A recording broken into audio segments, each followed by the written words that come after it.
Okay, we're good. All right, I am Lacey Glenn, and I taught third grade for 2 years in the Raytown School District in Missouri, and then I taught kindergarten for 2 years in the Raytown School District. Before I graduated undergrad, I taught preschool for 5 years, so all of my experience has been with third grade or below. And then I moved to London, where I stay home with my 2 children. So that's a little bit about me. Okay, and I'm Anna Harrison, and I teach second grade in the KCK School District. Before that, I taught ESL for a year and a half, working with all ages in elementary school. And then during college, I worked at a before and after school care as well at an elementary school. So experience with all grades, but mostly younger. We read the part of the book that was about inquiry-based learning versus direct instruction and the great debate over which is a better method of instruction. I think I would lean towards inquiry-based just because I work with early childhood, and I feel that that is the best way to approach teaching them, to kind of let them explore their world and find the things that they are interested in and kind of run with them. One of the ways that I think you could do this with technology would be by assigning more open-ended assignments. So if you wanted them to make a visual for a project or an assignment, to just kind of say, use the technology in our classroom to make your visual. Then they can take it and run with it. They can explore on the computer, they can explore with cameras, they can explore with whatever they have and make it whatever they want with your assistance. So that would be where they reach out and say, Mrs. Glenn, I don't know how to do this, and you can kind of direct them the right way, but they're still getting to make their choices over what tools they're using and things like that. Do you have anything to add? No, I think that sounds great.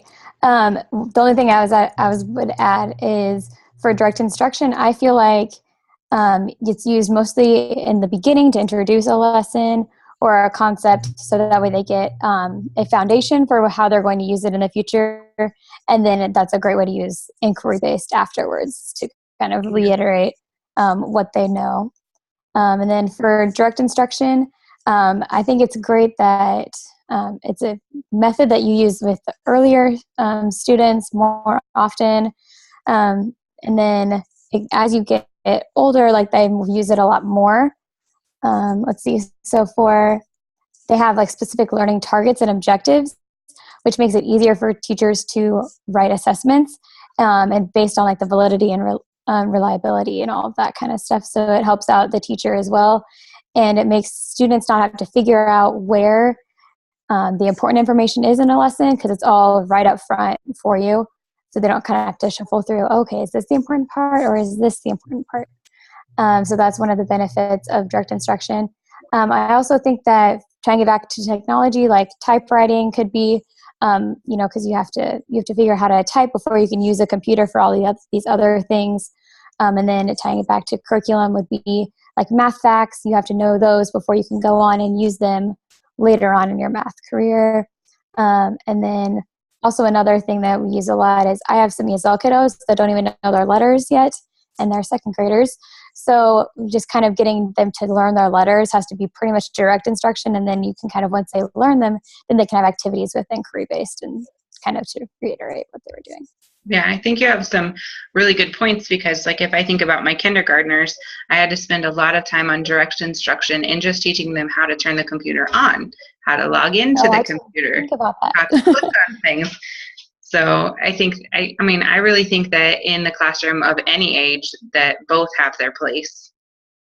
Definitely. And that's exactly what I would say. It was hard for me to try to pick one that I like better, just because there's definitely benefits to both of them. It just depends on like the lesson and the concept being taught, and whether it is an initial lesson or something that you're adding on to some of their prior knowledge with. Yeah, definitely. I totally agree. And that's all we have about that. Okay.